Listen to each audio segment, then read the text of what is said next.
No Brasil, João Cristofolini. Em Dubai, Gustavo Carriconde. Eles leem os mais importantes livros e debatem suas principais ideias. Fique ligado nas dicas dos maiores nomes da literatura de negócios e como você pode aplicá-las na sua vida como empreendedor. Está começando agora mais um episódio do Resumo Cast, livros para empreendedores. Olá, seja bem-vindo a mais um episódio do Resumo Cast. Aqui quem fala é João Cristofolini. Estamos começando agora o episódio 97 com mais um livro para empreendedor. E no episódio de hoje nós vamos mergulhar a fundo na história da criação e da construção do Uber e do Airbnb, com o livro As Upstarts. Um livro que conta os bastidores da construção dessas duas empresas que literalmente mudaram o mundo e o seu mercado. Há pouco tempo seria inimaginável alguém entrar no carro de um completo estranho para ir até o trabalho ou viajar para outro país e até mesmo se instalar na casa de um mero desconhecido. Hoje, porém, vivemos na chamada economia do compartilhamento, por meio da qual a vida diária é facilitada por aplicativos e sites que conectam necessidades a indivíduos capazes de atendê-los. Uma representação palpável dessa cultura são as Upstarts, a nova geração de empresas de tecnologia que tem revolucionado o Vale do Silício. É sobre isso que nós vamos falar no episódio de hoje. Então, se você tem uma startup, está pensando em começar uma startup ou gosta de startups, você precisa conhecer esse livro e entender os bastidores dos dois maiores ícones das startups no mundo, nos dias de hoje e no modelo de economia compartilhada. Então seja bem-vindo a essa viagem que começa agora com o episódio 97 e o livro As Upstarts.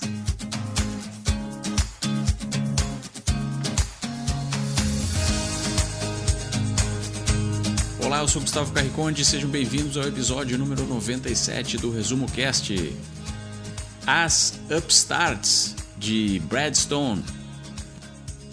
E Brad Stone também é o autor de A Loja de Tudo, que fala da história da Amazon e de Jeff Bezos, que resumimos no episódio número 17 do Resumo Cast.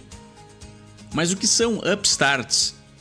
Já na primeira página do livro vem a definição, que são pessoas que iniciaram há pouco uma atividade e fizeram sucesso, e que não demonstram nenhum respeito para com as pessoas mais velhas e experientes, ou para com a maneira tradicional de fazer as coisas. O autor considera o Uber e o Airbnb duas upstarts, empresas que começaram praticamente do nada e que hoje, depois de expandirem-se para o mundo todo, estão avaliadas em bilhões de dólares. São duas empresas extremamente polêmicas. Alguns amam e outros odeiam elas. Mas essa é a característica de quem chegou para mudar as coisas. O Uber, a maior rede de táxis do mundo, até hoje não tem nenhum táxi. E o Airbnb, a maior rede de hotéis do mundo, até hoje não possui nenhum hotel. O autor diz que poderia ter escrito 2 livros diferentes, mas quando começou a pesquisar as histórias, percebeu que haviam vários pontos de conexão e similaridade entre elas. O livro começa então durante a posse do presidente Barack Obama em 2009, onde os 2 fundadores das duas empresas, Travis Kalanick do Uber e Brian Chesky do Airbnb, estavam presentes. E a equipe do Airbnb entregava panfletos às pessoas que estavam presentes na posse e fazia propagandas do seu recém-lançado site. O evento, que aconteceu em Washington, quebrou todos os recordes de público de qualquer evento já realizado naquela cidade anteriormente. E muitas pessoas ficaram sem hotel e também com dificuldade para conseguir um transporte, alugar um carro ou conseguir um táxi. O livro de Bradstone começa dessa forma e vamos ver mais adiante aqui no Resumo Cast como foi possível que os fundadores dessas duas upstarts conseguiram criar modelos de negócios para resolver problemas em escala mundial. O autor comenta detalhadamente sobre a história e os primeiros anos da criação do Airbnb e do Uber. E com isso ele desmistifica um grande mito que existe nas histórias de empresas de sucesso que muitas vezes são glamorizadas demais pelos próprios fundadores, pela própria mídia e acabam não retratando muitas vezes a realidade daquilo que aconteceu. É muito fácil olhar para o passado e ver como uma pessoa visionária viu um problema e daquele problema transformou numa grande oportunidade que virou um negócio global. Mas quando nós estudamos a fundo essas histórias, nós vemos que aqueles mitos de startups que surgiram nas garagens do Vale do Silício por um grande visionário que transformou um problema em uma grande oportunidade, nem sempre acontecem dessa forma tão glamorizada como nos é mostrado.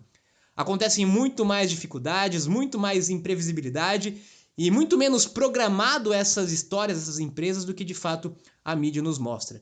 E começando então falando sobre os primeiros anos do Airbnb, segundo seu próprio fundador.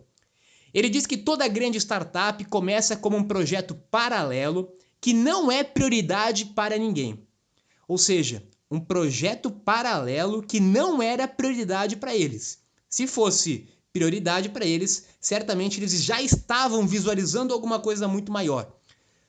O Airbnb começou com outro nome, na verdade, no início, e ele foi um jeito de pagar o aluguel deles. Foi um jeito de pagar aluguel, segundo eles, e ganhar um tempo para nos ajudar a chegar à grande ideia. Ou seja, eles não viam o Airbnb como uma possibilidade de se transformar num negócio global do tamanho que ele é hoje. Isso acontece com quase todos os empreendedores. Nenhum empreendedor de uma grande empresa de sucesso, quando ele criou a sua empresa, por mais que ele sonhasse grande, ele conseguia imaginar o tamanho do que aquilo iria se transformar, porque de fato isso não é previsível. O único objetivo que eles tinham naquele momento, o grande propósito que eles tinham naquele momento, não era mudar o mundo, era simplesmente conseguir dinheiro para pagar o aluguel, para conseguir sobreviver e, quem sabe com isso, conseguir então ter uma nova ideia para criar uma nova empresa. E tudo isso começou porque eles estavam insatisfeitos com o trabalho tradicional deles. Eles eram designers, insatisfeitos com a carreira, insatisfeitos com o modelo de trabalho e de vida que eles estavam levando, estavam literalmente quebrados em busca de algo melhor para fazer, mas não tinham nenhuma ideia do que poderiam fazer. Até que, certo dia, como o Gustavo comentou, um dos fundadores escreve o seguinte e-mail: pensei em uma maneira de ganhar alguns trocados, transformar o nosso apartamento num bed and breakfast para designers, oferecendo aos jovens designers que venham à cidade um lugar para passar a noite durante os 4 dias do evento, complementando com Wi-Fi, um pequeno escritório, colchão de dormir e café da manhã para todos os dias. Ou seja, uma maneira de ganhar alguns trocados para um nicho específico de pessoas, designers, unicamente designers, que estavam indo para um determinado evento nos Estados Unidos. Ou seja, extremamente nichado, extremamente focado, uma dor específica daquele momento, daquela situação. E levou 3 dias depois daquele e-mail que ele compartilhou com o seu sócio para eles montarem o primeiro site, usando ferramentas gratuitas do próprio WordPress. Eles divulgaram o site por e-mail para vários blogs de design da cidade, até que no dia 16 de outubro de 2017, no final de uma terça-feira, o primeiro hóspede do Airbnb se hospedou, então, no apartamento que era deles. Naquela época, eles não imaginavam que esse dia entraria para a história do mundo dos negócios. Naquela semana, todos os hotéis da cidade estavam ocupados ou tinham ficado caros demais. E além de um espaço para hospedagem, o hóspede foi surpreendido, segundo ele mesmo relatou depois, além do espaço, com café da manhã, com senha de Wi-Fi, com livros de design na estante, afinal eles também eram design, com um mapa da cidade com alguns trocados para dar à população de rua do bairro. Demorou vários meses para que eles continuassem o projeto depois daquele momento e para que eles começassem a tentar levantar capital. Inclusive conta a história que eles recusaram o capital de um investidor anjo no dia da assinatura do contrato, no valor de $250 mil, porque um dos sócios teve o pressentimento de que seria um sócio investidor anjo difícil de lidar. Essa história de investidor anjo ainda tem muita coisa para ser compartilhada talvez em outro momento. Mas eu quero só finalizar esses primeiros momentos do Airbnb mostrando como a história do Airbnb ela foi criada de uma forma muito mais simplificada e ela foi sendo transformada durante vários momentos.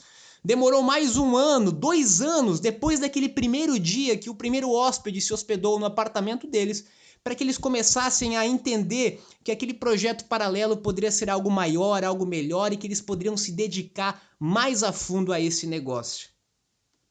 Os primeiros anos do Uber também não aconteceram com o objetivo de destruir a indústria de táxi. O foco inicial do Uber nos Estados Unidos foi com carros pretos, que eram os carros de luxo, os táxis de luxo. Numa certa noite, um dos fundadores do Uber alugou um carro de luxo com motorista para ele e para um grupo de amigos por uma noite inteira. Aquela brincadeira custou $1.000 e rodar pela cidade no fim da noite para ter que deixar todo mundo em casa foi de fato uma chatice. Depois daquele momento, isso virou uma obsessão para ele, para um dos fundadores, e a ideia de um serviço de aluguel de carros sob demanda de carros de luxo começou a matutar na mente dele. Ele então desenhou um nome para isso, que foi o nome do Uber, e começou, segundo ele, a contar a ideia para todo mundo pedindo opinião. Aliás, uma ação aí que nós já falamos várias vezes aqui no Resumo Cast sobre a importância de compartilhar a sua ideia nessa fase do negócio. Uma das pessoas que ele compartilhou a ideia foi o Tim Ferriss, um autor e empresário aí bastante conhecido que nós já falamos também aqui no Resumo Cast com o livro Trabalhe 4 horas por semana. Ele inclusive ajudou nas sessões de brainstorm da ideia inicial e ajudou a conectar com outras pessoas. Inclusive até chegar a um amigo de amigo, que era o Travis Kalanick, que foi durante muito tempo o CEO do Uber e o responsável aí para conseguir levar o Uber aonde ele chegou nos dias de hoje. E o Uber, assim como o Airbnb, ele durante muito tempo foi levado como um projeto paralelo. Os outros sócios tinham outros trabalhos, outras funções, e apesar de gostarem da ideia, demorou para eles se envolverem diretamente com um projeto. Ele sempre foi encarado como um projeto secundário durante bastante tempo até que ele deslanchasse. Ou seja, de novo, aquela imagem que nós temos de que uma ideia se transforma em um negócio rapidamente é um grande mito. E assim como o Airbnb, o Uber foi negado pela maioria dos investidores. Ninguém conseguia ver aquilo como um potencial de negócio global e disruptivo. Afinal, eles começaram num nicho muito específico. Segundo os fundadores do Uber, eles chegaram a contactar por e-mail 165 investidores. E desses 165, 150 sequer responderam. Outros responderam, não tiveram interesse, até que eles conseguiram achar alguns dos primeiros investidores. Certamente não faltam histórias de investidores arrependidos nos dias de hoje. Ou até mesmo investidores que o próprio livro conta que podiam ter colocado um valor muito maior e na época colocaram $10 mil, $20 mil e hoje certamente se arrependem bastante. E somente em 2010, veja que nós estamos falando isso, começou em 2007, 2008, somente em 2010 que de fato ele começou a viralizar, ele começou a se transformar em um negócio de fato. E outro ponto interessante é que o plano inicial era comprar carros e compartilhar a frota com amigos que usassem o aplicativo. Só depois que eles reinventaram o modelo para um modelo que se tornaria o mais próximo do modelo atual.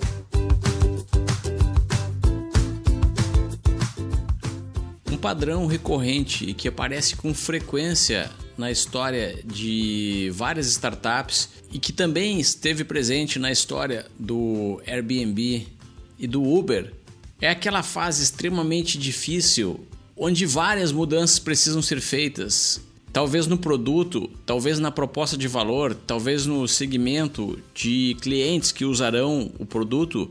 E essa fase vai durar até que finalmente o problema e a solução estejam validadas e o crescimento é óbvio.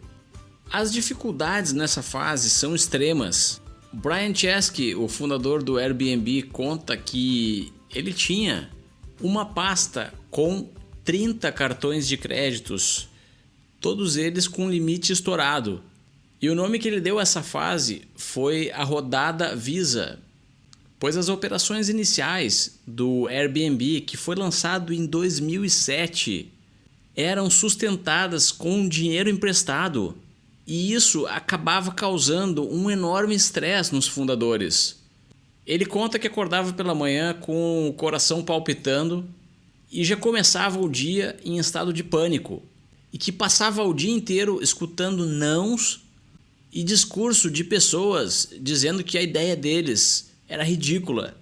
Então eles passavam o dia inteiro tentando convencer-se de que tudo ficaria bem no final e que eles conseguiriam uma solução para pagar as dívidas e reverter o modelo de negócio em um modelo lucrativo, para conseguir um pouco de calma durante a chegada da noite e dormir. Mas no dia seguinte, ele conta que o sentimento de calma havia sido resetado e acordava novamente em estado de pânico. E isso durou por alguns anos. Então não pense que é fácil fazer parte de uma upstart ou de qualquer negócio grande e ambicioso, porque esses tipos de emoções farão parte da sua vida.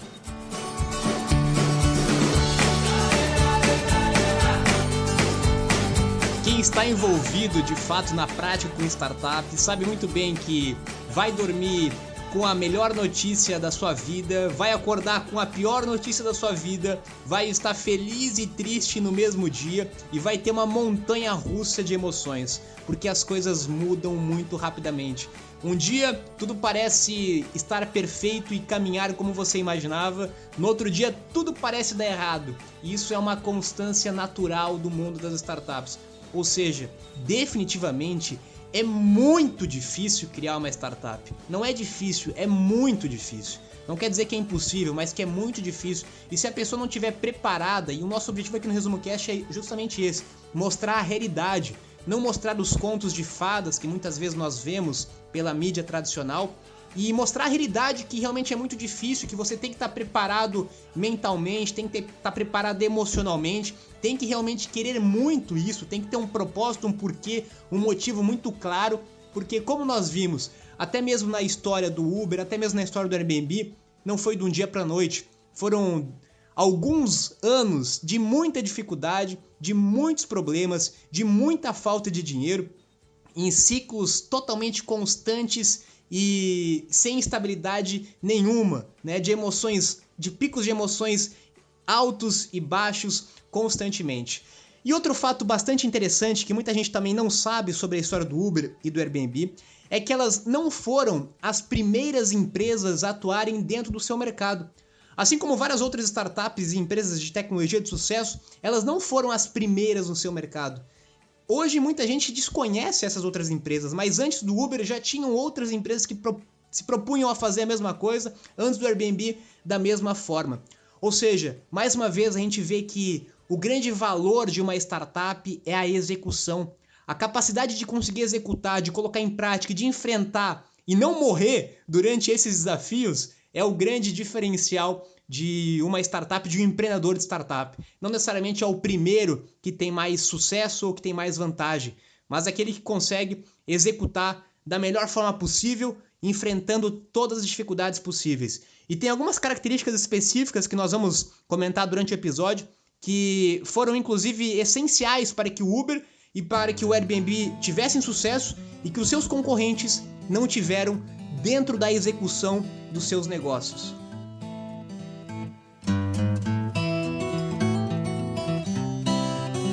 Agora vamos falar de um problema muito comum nas startups, que é o problema do ovo ou da galinha. Principalmente em um modelo de negócios de marketplace, onde a criação de uma plataforma é essencial para a empresa, é preciso conectar duas partes. A parte de quem produz o valor e a parte de quem consome o valor. Os hóspedes e as pessoas que possuem casas para alugar. Os motoristas e os passageiros. Mas como atrair passageiros para uma plataforma que não tem motorista? Ou como atrair motoristas para uma plataforma que não tem nenhum passageiro ainda, pois acabou de ser lançada? Esse é o famoso problema do ovo e da galinha. E aqui são necessárias técnicas criativas para fazer com que a sua plataforma decole e consiga atingir um nível aceitável de crescimento. Falamos bastante sobre plataformas no episódio 82 do Resumo Cast. Uma das soluções que o Airbnb encontrou para crescer a sua plataforma foi enviar e-mails que na época eram considerados spams para pessoas que haviam anunciado as suas casas para alugar em sites de classificados online, tipo o Craigslist. Dessa forma, essas mesmas pessoas iriam se interessar por fazerem os seus anúncios na plataforma do Airbnb. Mas elas ainda não sabiam que o Airbnb não tinha praticamente nenhum usuário. Já o Uber, para testar o seu conceito, chegou a comprar carros e distribuir telefones celulares para os motoristas. Isso tudo sem saber se haveriam passageiros interessados, mas era preciso testar a ideia de alguma forma. O empreendedor brasileiro Thales Gomes, fundador do Easy Taxi, conta que também adotou uma estratégia muito semelhante à do Uber quando começou a sua plataforma, o Easy Taxi. Se você quiser escutar o episódio sobre o livro de Thales Gomes, acesse nosso blog e procure pelo episódio 91.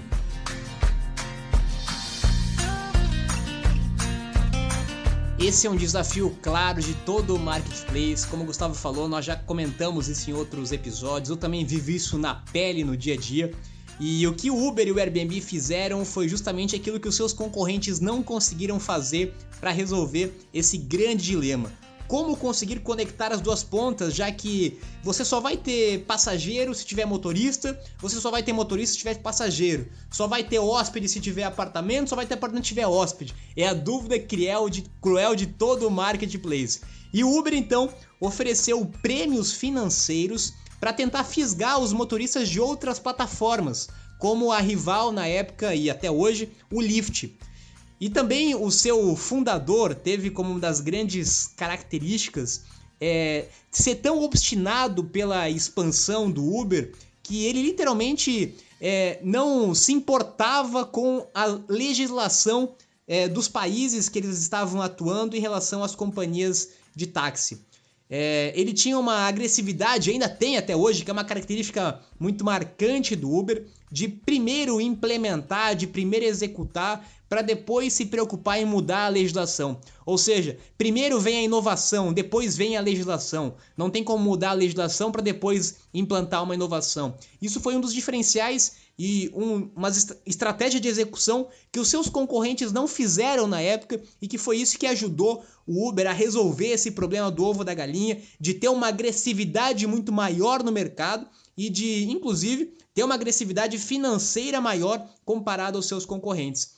Já o Airbnb, ele se usou aí de práticas talvez não muito legais no início do seu projeto, hackeando literalmente outro site, que era o Classificados clássico de aluguel de imóveis na época da internet, e literalmente ele hackeou esse site para anunciar as suas ofertas de apartamento. Ou seja, toda startup como o Airbnb, como o Uber, em algum momento teve que ter uma agressividade muito forte para conseguir resolver esse primeiro dilema, para conseguir ter as primeiras engrenagens girando, para que depois as coisas acontecessem naturalmente. Outros competidores, talvez menos agressivos, não conseguiram resolver esse problema, foram mais conservadores e nesse sentido acabaram perdendo o timing que era do negócio.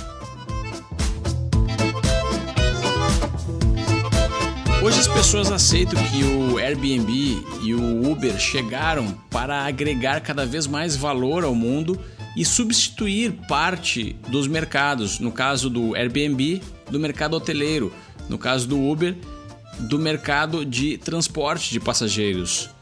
Mas nem sempre foi assim.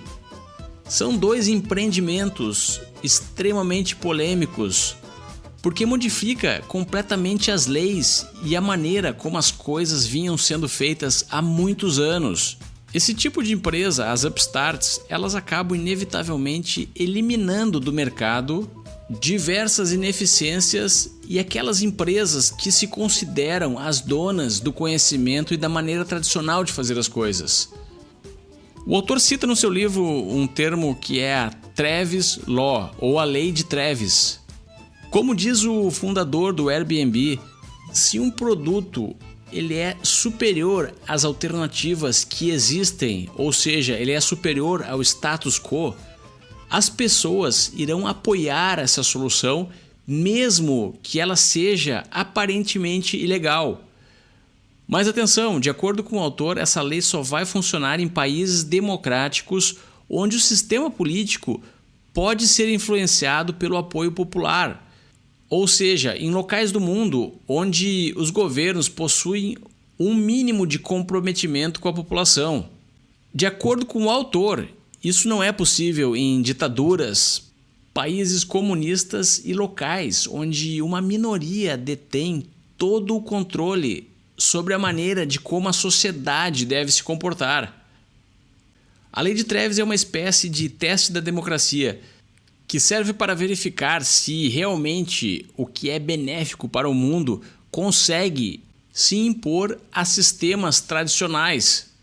O Uber e o Airbnb conseguiram penetrar em alguns países do mundo, começando pelos Estados Unidos, e hoje são aceitos pela maior parte dos locais do planeta. Mas ainda existem alguns lugares onde isso não acontece. E a tendência é que as upstarts continuem causando muita polêmica por onde passarem. O livro retrata uma série de dificuldades e problemas que ambas as empresas tiveram com a legislação, com governos, diferentes países que eles estiveram atuando. Inclusive, uma das grandes lições das startups do modelo de economia compartilhada é você estar preparado ou se preparar para enfrentar a legislação tradicional. Porque startups com modelos disruptivos que vão mudar de fato a maneira como as pessoas vivem, interagem, consomem e que de certa forma vão afetar a legislação tradicional, vão literalmente enfrentar uma guerra contra os legisladores. Ou seja, vai precisar estar preparado, tanto financeiramente quanto também de equipe e mentalmente, para enfrentar essas dificuldades. Certamente esses foram os maiores, talvez um dos maiores desafios que as duas startups tiveram e continuam tendo, né? Hoje talvez muito mais fácil do que no início, mas continuam tendo frequentemente. Você acompanha pelas mídias alguns tipos de problemas. Aconteceu recentemente no Brasil também, na Inglaterra, o Uber também foi, algumas vezes já foi novamente também bloqueado, e uma série de negociações de trabalhos que precisa ser feito com os legisladores. E um ponto interessante, inclusive isso foi um ponto que eu li em outro livro falando sobre o Uber e o Airbnb também, é que enquanto que a legislação, enquanto os nossos governantes estão discutindo sobre o modelo de negócios disruptivo do Uber ou do Airbnb, essas mesmas empresas e startups já estão criando outros modelos que vão ser muito mais disruptivos. Ou seja, enquanto está sendo, para a gente ver como que é lenta a mudança de uma legislação, enquanto está sendo discutido aquilo que foi criado há mais de 5 anos, já está sendo criado uma coisa que, como os carros autônomos, os carros voadores que o Uber apresentou recentemente, inclusive, isso vai ter um impacto muito maior na legislação. Ou seja, estamos ainda discutindo um modelo que já faz parte do passado e que muito em breve vão ser ainda mais disruptivos. Ou seja, a legislação não consegue acompanhar o tamanho da velocidade que nós estamos tendo com as tecnologias nos dias de hoje. É por isso que há tanto conflito, porque a velocidade de um lado é muito diferente da velocidade do outro. Mas no final das contas, a estratégia de ambos, como o Gustavo comentou, foi implementar e fazer com que os próprios consumidores, com que as próprias a própria população usufrua desse serviço, goste desse serviço, veja valor nesse serviço e o próprio apelo popular que ajude nesses movimentos de legislação, de conseguir de fato confirmar a sua legalidade como um novo modelo de negócio.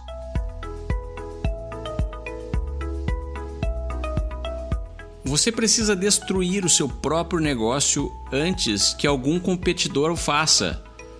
Ambas as empresas, tanto o Uber quanto o Airbnb, não foram 100% originais nas suas ideias. Elas construíram em cima de algo que já existia. O Airbnb foi disruptivo para uma indústria de surf de colchão. Na época em que surgiu, já existia até um site chamado Couchsurfing, onde as pessoas compartilhavam colchões ao redor do mundo. O Uber, quando surgiu, já haviam diversas empresas que tentavam criar aplicativos e conectá-los com frotas de táxis existentes. Mas o que aconteceu com as upstarts para darem tão certo? Segundo o autor Brad Jones, a resposta para essa pergunta é timing. Para serem disruptivas a nível mundial, as duas empresas souberam aproveitar muito bem o surgimento de tecnologias como o iPhone, que deu origem e democratizou a tecnologia dos telefones inteligentes e que possibilitou a instalação de um GPS, por exemplo, em cada um desses telefones. Outro fator importante foi a possibilidade de realizar pagamentos online de maneira rápida e fácil, e também a possibilidade de avaliar tanto o seu motorista quanto a pessoa que alugou o seu quarto de hotel. O sistema de avaliação, pelo menos até agora, se mostrou mais eficiente do que um excesso de regulamentação por parte do governo ou órgãos controladores. Falamos bastante sobre esse assunto no episódio 78 do Resumo Cast sobre o livro A Revolta de Atlas, de Ayn Rand.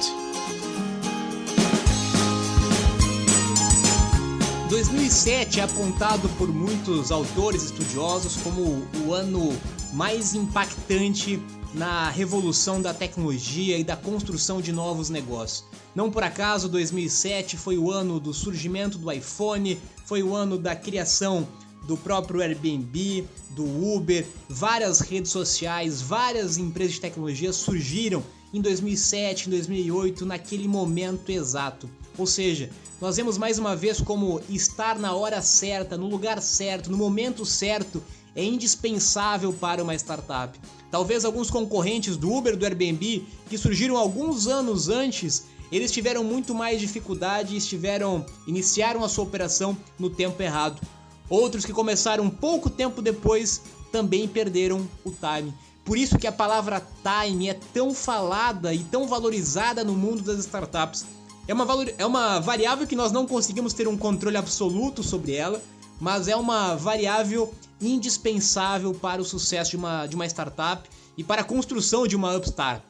E além do time errado, outros aplicativos rivais também sofriam, segundo o autor e outras reportagens sobre o livro, sofriam de teimosia ou bom mocismo crônico, ou seja, a dificuldade de executar ou talvez uma falta de agressividade na execução. Afinal, se você está querendo mudar um mercado, criar um novo mercado, mudar o padrão de consumo dos consumidores, certamente esse é um processo que, primeiro, demora, tem que estar disposto a investir muito tempo e muito dinheiro nesse processo, e segundo, que você tem que ser muito agressivo, porque não é fácil você mudar o comportamento de consumo. Então, a equipe composta desse perfil de startup realmente tem que ser uma equipe agressiva. O CEO do Uber, que foi afastado do Uber recentemente, ele tinha um perfil bastante agressivo. Talvez agressivo demais para muitas pessoas, o que inclusive acabou fazendo com que ele fosse retirado do comando da empresa como CEO, onde o Uber trocou o seu CEO nesse momento, nesse estágio que a empresa está.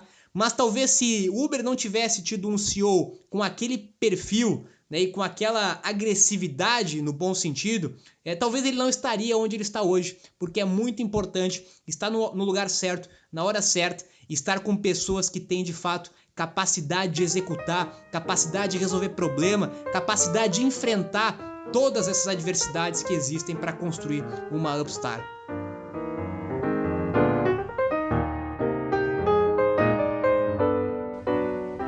Espero que tenham gostado do episódio 97 do Resumo Cast. E lembrando que agora o Resumo Cast está também no Twitter. Então, se você não tem uma conta no Twitter, é uma ótima ferramenta para manter-se atualizado e seguir as tendências aí do seu mercado.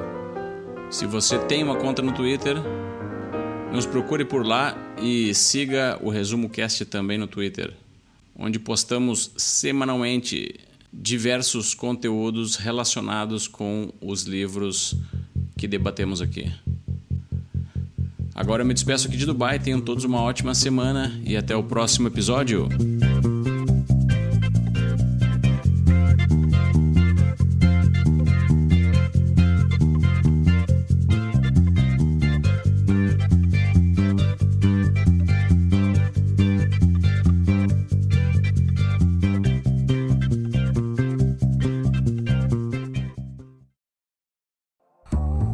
Se você gosta de assistir vídeos gratuitos sobre livros para empreendedores, sabia que já estão disponíveis no canal do YouTube do Resumo Cast os resumos dos livros em vídeo dos últimos episódios da temporada 3?